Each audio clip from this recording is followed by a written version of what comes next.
This podcast is sponsored by the Fireman Moving Company. The Fireman Moving Company is the official moving company of WKU Athletics. Not only can they be trusted to move all the coaches in and out of Western, but they can move you anywhere nationwide. The Fireman Moving Company is owned and operated by firemen and is founded by WKU alumni. If you are looking to move sometime soon, give them a call at 270-791-1755 and get yourself a free quote.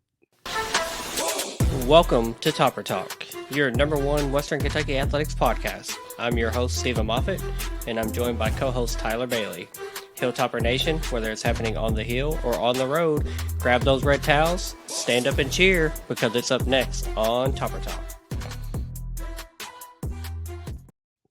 Welcome back, and thank you for downloading and listening to another episode of the Topper Talk podcast, your number one source for WKU sports news and information. We are the only year-round WKU podcast and the only WKU podcast that covers every sport and every athlete at WKU on the Hill. We are also a proud member of the College Huddle podcast community. Make sure you're following us on all of our social media platforms. As always, I will recommend X or Twitter, as it's going to be our main source of daily updates as news and relevant information comes across the timeline. We're sure to share it out there for everyone to keep up with and be aware of. Also, make sure you slide over to our YouTube channel, give us a subscription over there, get notified anytime we upload a new video episode, which goes with every audio episode that we upload. I've got Tyler here with me, man. We've got a big preview episode to jump into. You ready? Yeah, man. Let's get into this. This one should be a really good one. Now, usually we would jump into the Red Towel wrap up to catch up with everything that we've missed since we last recorded, but we literally recorded 24 hours ago. And as luck would have it, there's not been any new news or sporting events that have happened between Monday night and Tuesday night. So we're going to skip straight over that and jump into the game preview, which as always is brought to you by Roof Girl. If you have a leaky roof, shingles detached, faded, or just blah, don't call any roof company. Call Paula with Roof Girl. Locally owned and operated with over 6 years of experience and a proud WKU alumna, she will work with your insurance company. Give Roof Girl a call today at 270-392-4768 to set up a free inspection and quote. See her work by following Roof Girl on Facebook and Instagram. And remember, you're not just calling any roofing company, you're calling Paula, a person who cares for your roof. And a good roof is a roof you can forget about. Again, call Roof Girl at 270-392-4768 to get started today.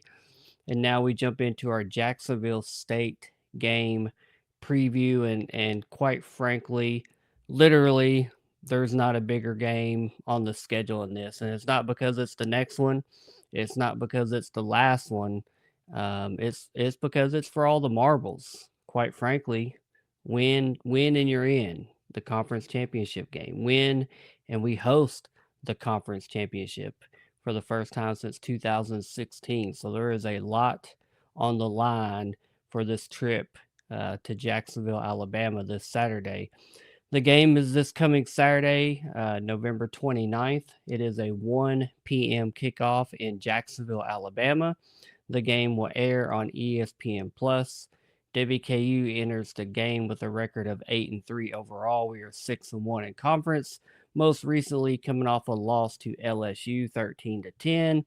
And Jacksonville State enters the game with a record of 7-4 overall. They are also 6-1 in conference.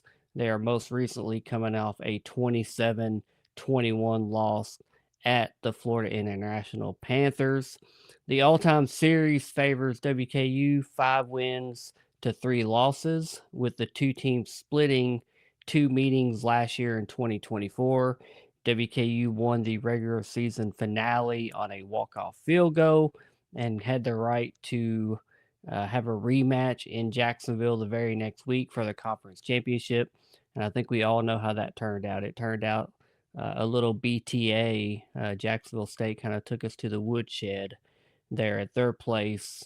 The betting line opened with WKU as a 3-point road favorite, which in my opinion, was a little bit shocking. Not really often. When you got a couple teams that are pretty evenly matched, record wise and just statistically, that you're favored on the road.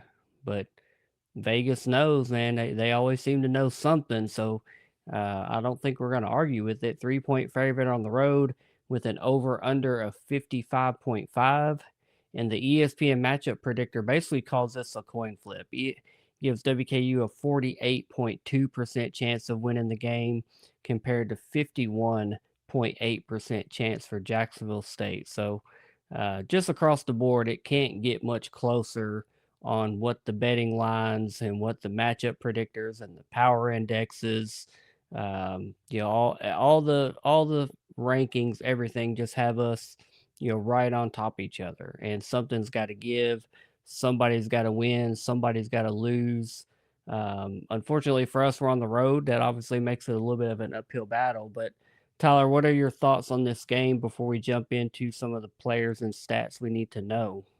Oh, you're right. I mean, last week's game against LSU was big, but it really didn't hold no implications for us if we won or lost. It's pretty much just for bragging rights or moral victories. This one right here, though, it is for everything. We still control our destiny, and I mean, there's no, if you have to be in it, other than just a clear cut winner, this right here is obviously the best place. You ain't got to worry about another team losing. Then you get in. No, you win, you win.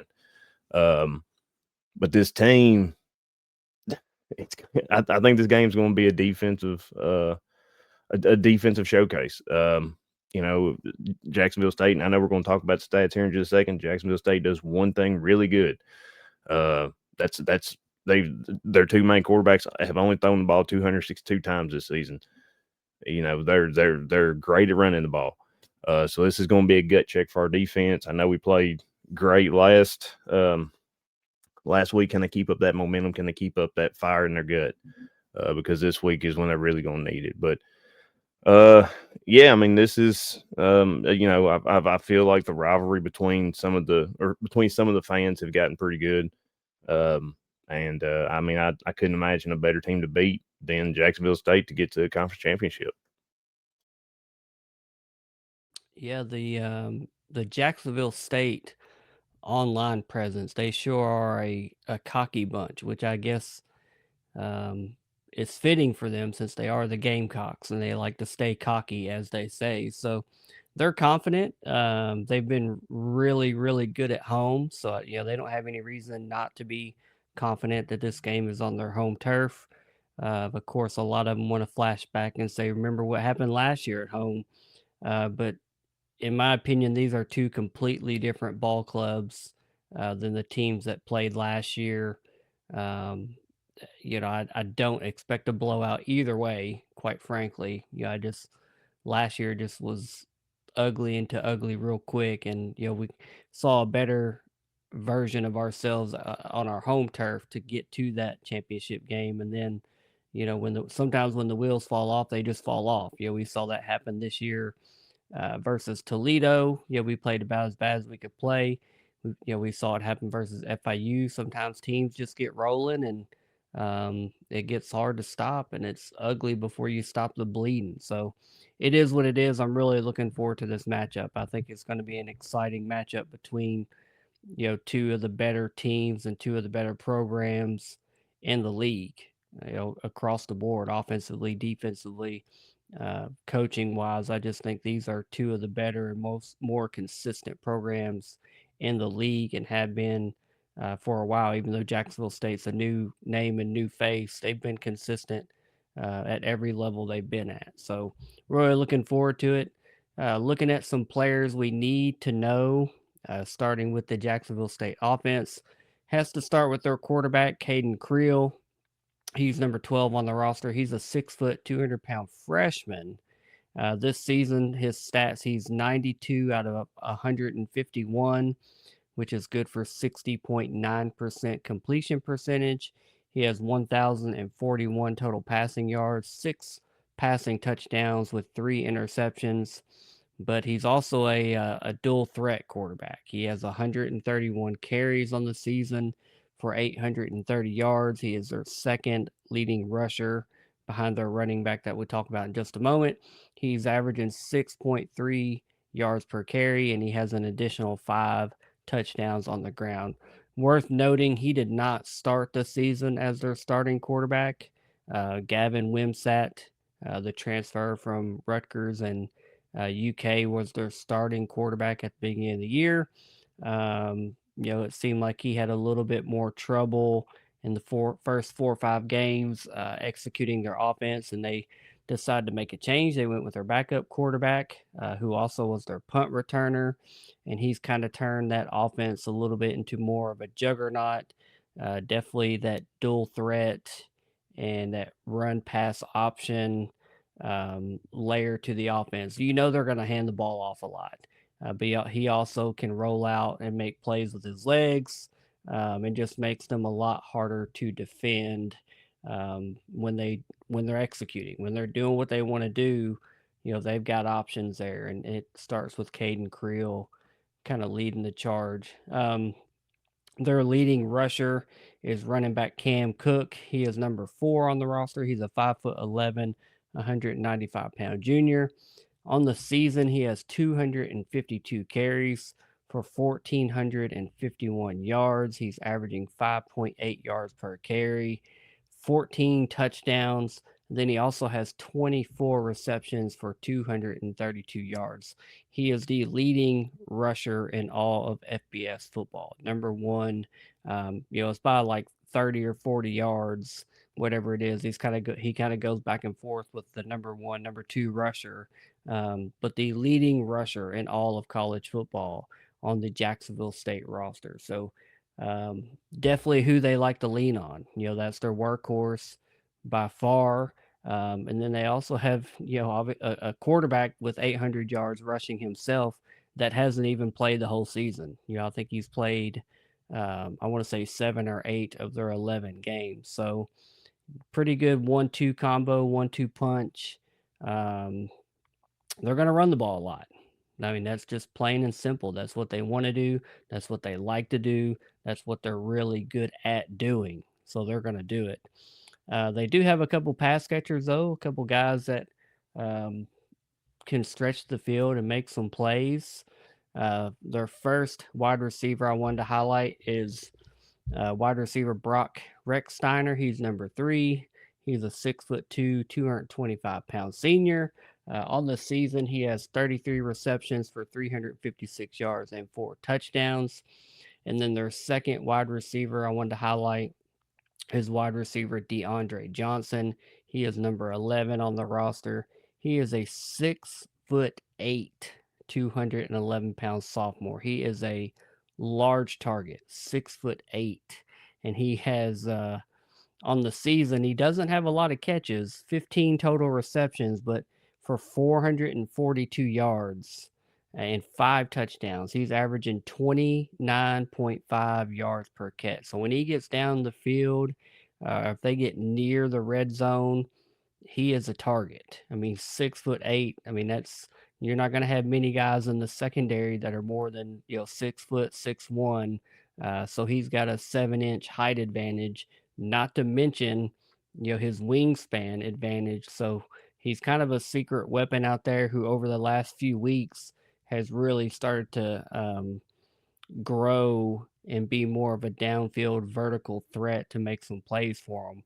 And it's almost one of those situations where they run the ball so much that when they finally do put in a play action play, a lot of times these guys are wide open because you're crashing so hard down on the the offensive line, defensive line crashing down, trying to stop their run play. You get caught peeking in the backfield, and then a guy, one of these two guys, or they've got a couple other guys as well that can make plays, but they leak out behind you, and then you've got a big gainer. Um, just because you're just so used to them running the ball, 80% of the time, just kind of is what it is. They definitely can throw the ball. It's not something they want to do. It's not something they lean on. But they'll keep you honest. Just occasionally it's almost pitch and catch, I want to call it, because usually they're just so wide open. looking at their offense as a whole, they are the number 4 rushing offense as a team in the nation, averaging 259 yards per game. Like I said earlier, Cam Cook is the number 1 running back in the nation as far as total yards and yards per game. He himself is averaging 131 yards per game, which I didn't look about. I want to say we're around 124, 128. So Cam Cook is averaging more yards himself than Western Kentucky is averaging as a team. So that's pretty good. Looking at their third down conversion percentage on offense, they are number 75 in the nation, converting 39.4% of their third down. So kind of surprisingly low for just how good they are offensively and efficiently running the ball when you've got a quarterback and running back both averaging around 6 yards a carry. If you're third and medium, third and short, it feels like you should be converting closer to, 40 plus, close to 50% of those uh, third down attempts. But, I think we'll talk about that a little bit more in our keys to victory, kind of what we need to do to keep that number low. But, and then their passing offense, they're the number 117 passing offense, and that's out of 136 teams. Are averaging 161.5 yards per game. So again, one of the best rushing teams in the nation, number 4, and then one of the worst passing teams in the nation, number 117 out of 136. So again, not saying they can't do it, they just don't like to do it, and they don't do it a lot. So, Tyler, just looking at this offense overall, statistically, the players they have, how do you think this offense is going to stack up against our defense? I mean, I feel like we're playing against Army this week. Them options and run plays. You're right. I mean, they are going to lull you to sleep, get you used to the run, then hit you that one or two times over the top. But I feel like our run defense has gotten exponentially better. I guess since the La Tech game, we held La Tech. We kind of contained them. New Mexico State, we did a good job against them. MTSU, uh, some of their running plays got a little bit past us, and then of course against LSU, I feel like we did a good job there. So I feel like our schedule has built us well, our schedule has been tougher than Jack State's has, and I feel like our defense has gotten better to better to take care of that. So I feel like our linebackers and defensive ends should be able to handle it. Now, granted, it's going to be a task taking down Cam Cook. He's a beast. He's obviously a very good runner, very, very powerful runner. And then Caden Creel can cause you problems, but I think our defense is going to be ready to go. You're right; it is kind of surprising that they're only getting 39.4% of the third down conversions. Um, I would expect that number to be a lot higher. Um, their passing defense being 117. I mean that can be dangerous though, because you're not expecting it, and that's when they really hit you over the top and get them chunk plays or get them really long touchdown passes. But I feel like our defense should be able. It's going to be hard. It's going to be a long game, but I think our defense has shown so much improvement over the last few weeks. I don't know why they would just drop off right here in this game. Yeah, I think we've seen the worst of our defense a couple times this season, and specifically looking at the Toledo game and the FIU game, which was at this point several weeks ago, where just tackling was an issue. And then you look at our most recent game, LSU, where we were just flying around the field, uh, getting a lot of pressure in the backfield. Defensive line was jamming up holes. I think my biggest concern defensively is going to be keep trying to funnel and keep all their running plays in between the tackles. If we're allowing them to bounce outside, um, and get around our tackles where they set the edge and then they have a free lane on the outside the numbers. I think that's what I would be most worried about. But if we can keep the edge contained, keep everything funneled in to where our linebackers can crash down, the secondary safety help. Those guys can crash down and help make plays, like we saw at LSU. Guys with 15 and 17 tackles. Yeah, I really think that'll bode well to our defensive chances and slowing them down running the ball. I don't have any illusions that we're going to stop them running the ball. They're going to get their plays, they're going to get their yards, but in theory, we just need to slow them down and keep them in some long situations when it comes to third down, and even considering going for fourth down, just depending on where they're at on the field when they get to those third and medium, third and short, fourth and short situations. We just have to make that as difficult as possible. And I think trying to keep everything funneled between the tackles is going to give us the best opportunity. That's where all the big bodies are. That's where it's going to be harder to pick up those hard yards. So easier said than done, because I'm sure there's not any team that has gone look forward and scouted playing this team and said, you know what, we should just let them bounce outside and do whatever they want to do, because it's no secret what they want to do. But it really just comes down to who can execute better. Either them offensively blocking up, scheming up what they want to do and the gaps they want to try to hit, versus your defense having gap contain, edge contain, and just making plays. So it's going to be a matchup, and I'm looking forward to it.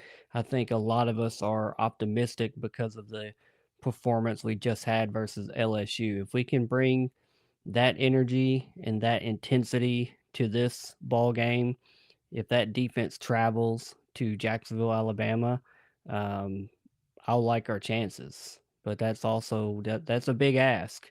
But I think our players can be up to it. I hope they are up to it, because at this point there's a championship on the line. This is a playoff mentality type of game.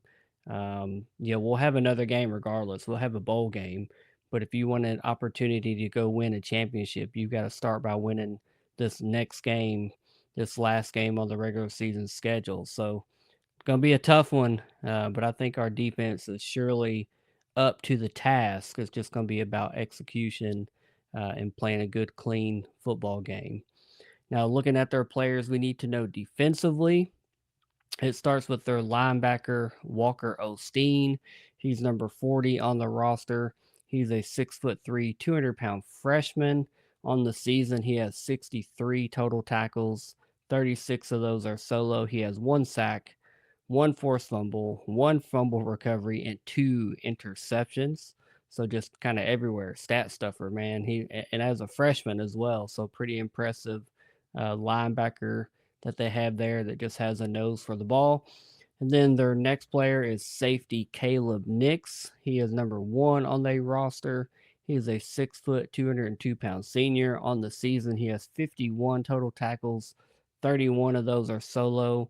He has 4 interceptions, 2 passes defended, 2 fumble recoveries, and 1 touchdown. So again, another playmaker, another guy that just has a nose for the ball, finds the ball, takes ball away. 4 interceptions is pretty impressive. So be aware of where number 1 is on the field at all times, because he's coming down. Ball hawk. Don't have to say it. They do have a ball hawk. We need to be aware of where he is.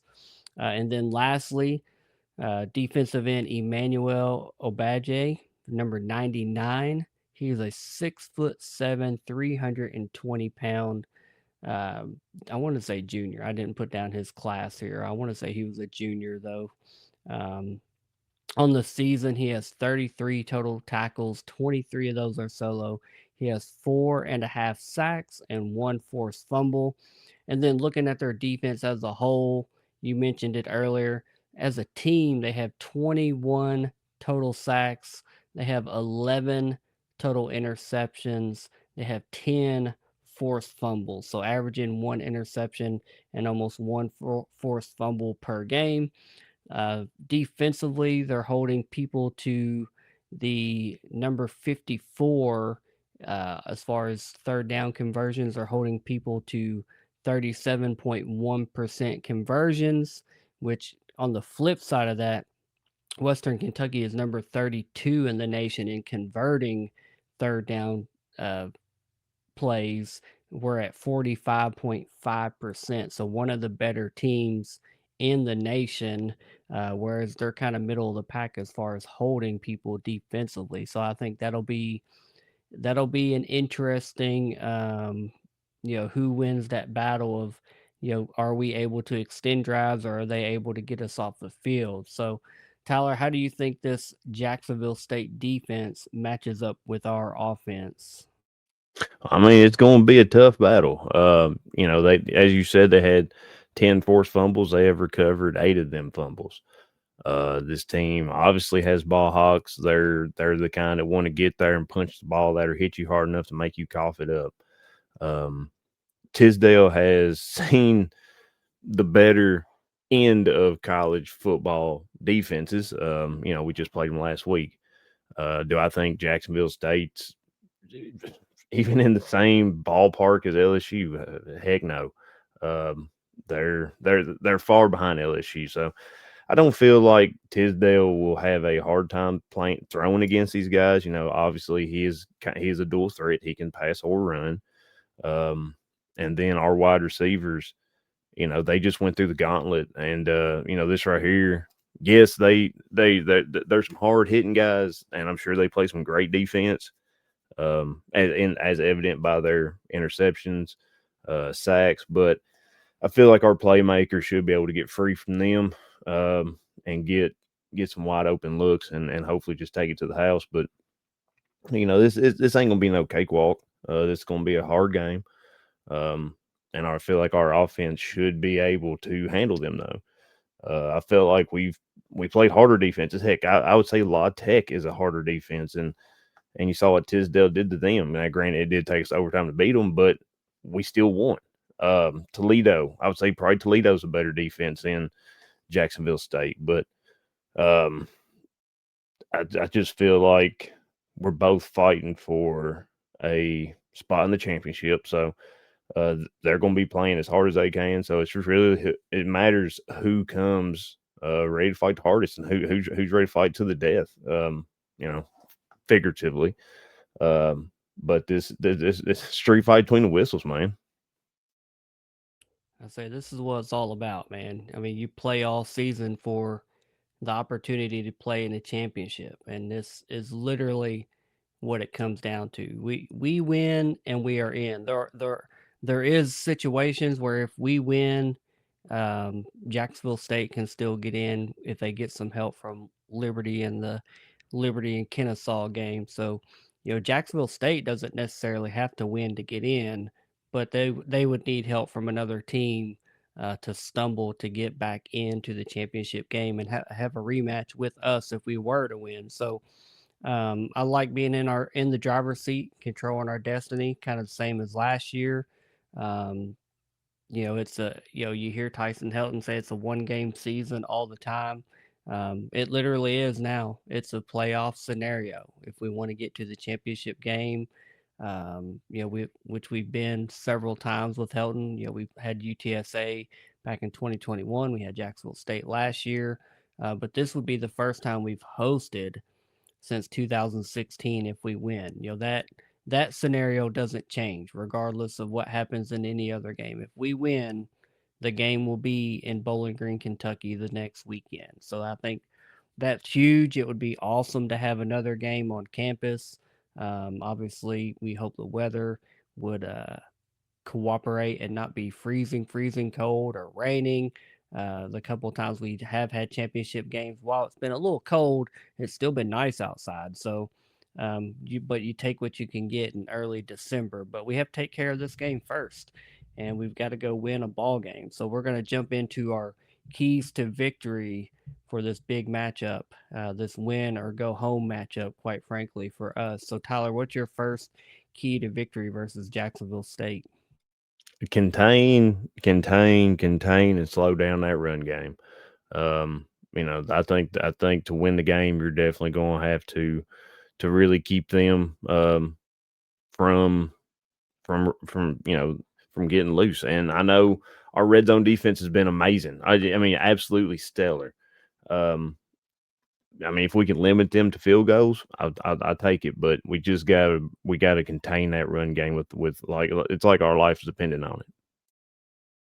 Yeah, in that same breath, I think we have to win. We have to win first and second downs. I think we can't let them come out and average 6 and 7 yards per carry every first down. If they're in second and third, and they're in third and one, that really opens up their offense to what they can do, and it's just a lot easier to convert. Obviously, a third and one, third and two, when they can run an RPO, they can roll their quarterback out. They can hand the ball off to Cam Cook. They can hit you with just a little pop pass right on the outside edge when you're not expecting it. So I think we have to win first and second down and keep them. What third down needs to be third and four, third and five, third and six, or more if we can. And I think it's easier said than done. But looking at their third down conversion percentage, being a 34% conversion team, it tells me if you can push them out to where they're not third and short, third and favorable to them behind the sticks. Sometimes they have trouble converting. If you make them have to drop back and consider passing the ball because it is more than third and five, third and six. I think that really tilts the scales to our favor and what we want to do versus what they want to do. So winning first and second down, I think is going to be a huge key to victory just straight out the gate. Tyler, what's your second key to victory versus Jacksonville State? It's going to be limit turnovers. This team, as we just pointed out, they're great at interceptions, great at forced fumbles. Um, we're definitely going to take care of the ball. Kind of like against the last week against LSU, we had two turnovers. Well, we forced two turnovers, but we can't be giving the ball up. Giving Jacksonville State good field position because, like you said, you don't want to give them a short field or if it's third and one, third and two, you definitely don't want to help them out get any closer to the end zone. So um, limit turnovers as much as we can. I think my second key to victory is going to be we have to continue to rely on our run game. And I've watched more Jacksonville State football this year than I have in years past. And when I've watched them against multiple other teams, they have been susceptible against the run. They're not as stout up front. You can run the ball on them. And I think in this type of matchup, where when they're on offense, same goes for them. They can run the ball. They are going to run the ball. They will likely have some long, sustained drives that are going to keep our defense out in the field and wear them down. So I think conversely, we kind of have to do the same to them. We have to wear their defense down and be able to run the ball, have some long, sustained drives, not only to let our defense catch our breath and be fresh to come back out and hopefully slow them down the next time they're on offense, but we want to wear their defense out as well because they'll give up some points, they'll give up some yards. We've seen that. They've had several close battles in games this year, which I don't want to say they've been lucky to come out on top, but they've been in some battles, but they have found ways to win, which is obviously the traits of a good program. But I think we don't want to be one dimensional. We mentioned they have ball hawks. I don't really want Rodney Tisdale to be dropping back 40 plus times passing the ball. I want him extending plays with his legs. I want Lavelle and George and Marvis with any of those guys. I would love for us to lean on them. They are all versatile. They can all wear down their defense. And I think if we can establish our run game, it's going to open up our passing game and going to really improve our chances of winning this ball game. So I think lean on that run game. I'm not saying be run heavy, be run only, but don't be scared to put the ball in the gut of the running backs and let them make some plays because I think our offensive line has a good matchup in this game and can make some plays. Tyler, what's your third key to victory versus Jacksonville State? It's going to be play hard hitting defense. Um, a few games this season, we've missed some tackles. We've tried to arm tackle, and the player just gets through. Uh, can't be doing that. You're gonna have to hit them hard and hit them to the ground. Because you can't allow this guy to Cam Cook or Creel or any of the receivers or any of the running backs to be able to kind of shrug you off and keep going. You they need to be taken down or at least slowed down enough on that first contact that they can't get any extra yards. Yeah, I think my third key to victory is going to be, exactly what we did versus LSU, and that's have great pressure up front. We know what they want to do. We know they're going to hand the ball off 75% of the time, or their quarterback's going to roll out and run the ball.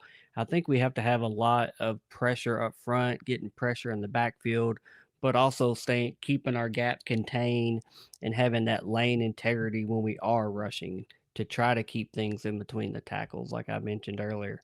And that's going to be easier said than done when you've got some versatile runners like Cam Cook and Caden Creel that are good athletes. They're fast. They can extend plays. They can bounce outside. They can slip tackles, etc. I think it's a lot easier said than done. But I think we really need to bring that energy and that intensity that we had versus LSU, because we had guys that were just coming downhill like heat-seeking missiles and just making plays. And then when they were making plays, we were gang tackling, and all that was, kind of felt like a culmination of this defense growing all season. Like I said earlier, we've seen the worst of our defense from the run defense side of things, arm tackling, bad angles, not wrapping up, not getting people down on first contact.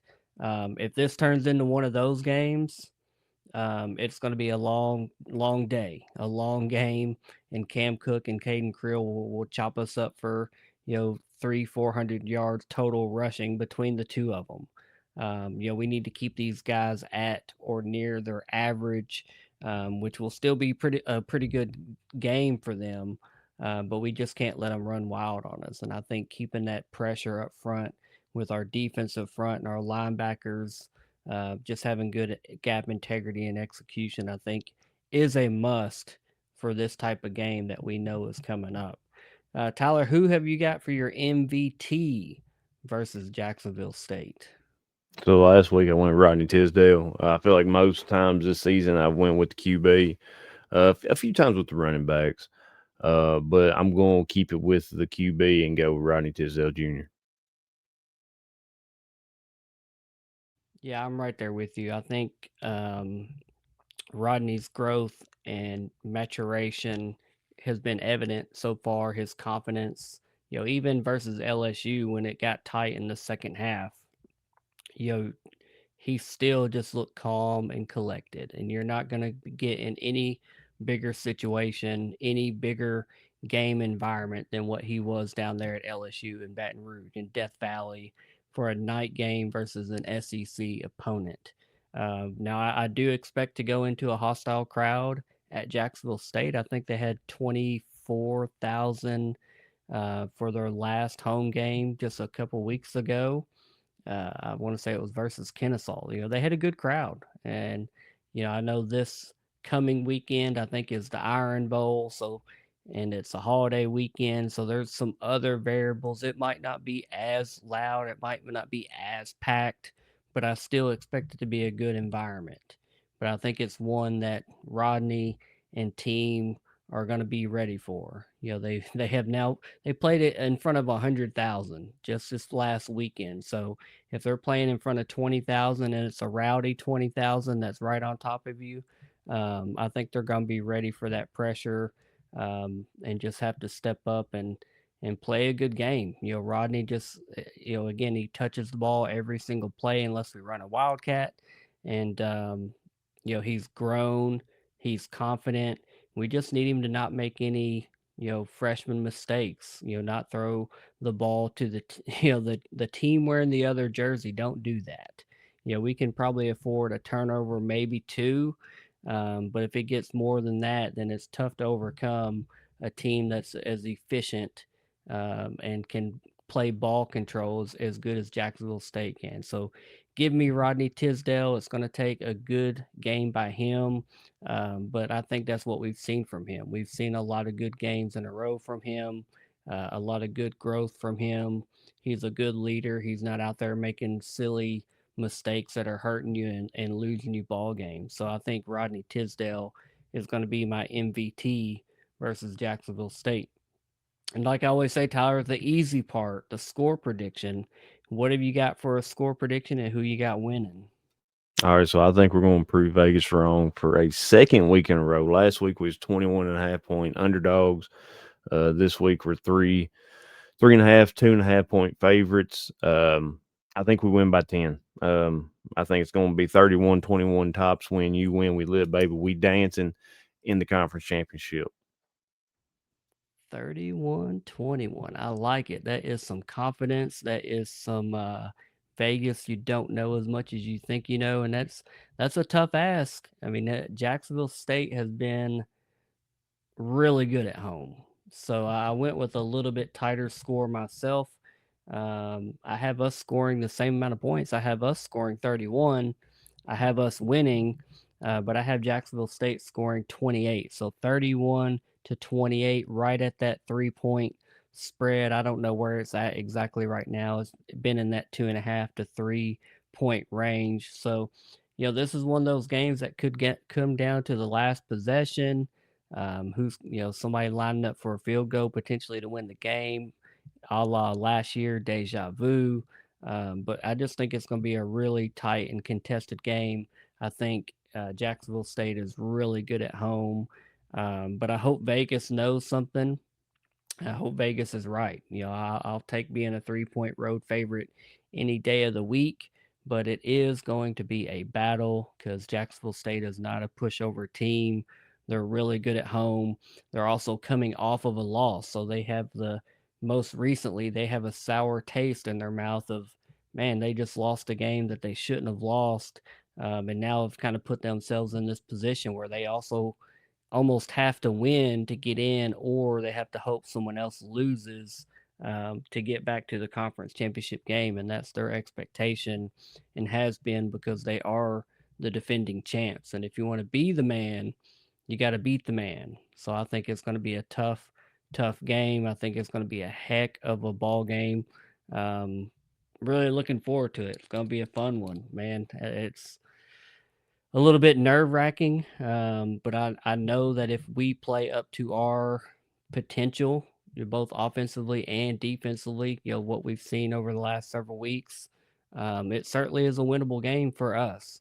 But you can also say the same thing about Jacksonville State. If they play up to their potential, it's a game that they can win as well, which is what I kind of think makes this game, that much more interesting and that much more must see TV. I wish it was on a linear ESPN platform. I wish it was on the U or ESPN 1 or 2 because I think it's going to be that good of a playoff atmosphere football game. So I'm really looking forward to it. I think it's going to be a heck of a ball game. Um, all the marbles are there. Everything's there in front of us for the taking. It's just up for the team to show up, show out, and hopefully tops win you win. We lit, baby, like we like to say. So Tyler, hit us with your final words and take us on out of here.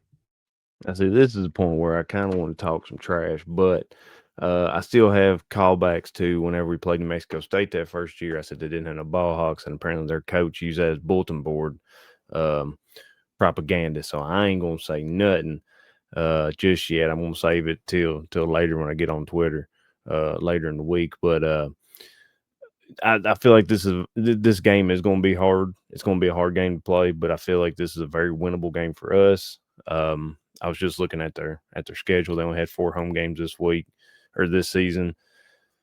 Yeah, they won them all, but some of their conference games were really, really close. And I know ours was too, but some of theirs really close. But great teams find a way to win there at the end.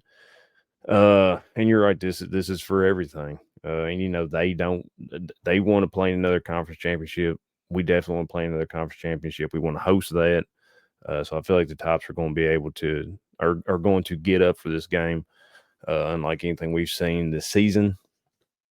Because this is what it's all about. We're going to play in a bowl game, but these guys definitely want to win a conference championship. I'm ready to watch, Lavelle Wright, George Hart, Marvis. I'm ready. I'm looking forward to them running through guys, running over guys. That's something that I can't wait to see. I feel like Tisdale, he brings a different dimension to the team, passing and running, and he never seems like he loses cool, kind of like what you said. He went down there and played in front of 100,000 people as a redshirt freshman. I think it was his fourth start, and he looked just as comfortable as he would if he's a senior. So I think team's going to be ready to play this one. Tomorrow, Western plays Vandy. Battle for Atlantis. I think they play at 11 o'clock ESPN. If if you can tune in for it or at least listen to it on radio, it'll be on 100.7. 100.7. Randy Lee and Hal Smith, I'm sure, is going to bring the call. Hopefully, we get to pull that win off. That would be huge, and that would just be great to start off a week of winning games. Hope everybody has a great Thanksgiving. Hope everybody able to sit around, get fat and sassy around that Thanksgiving table. But at the end of the day, I feel like the Top's going to win this game on Saturday. So with that, Moff, who has better than us, man?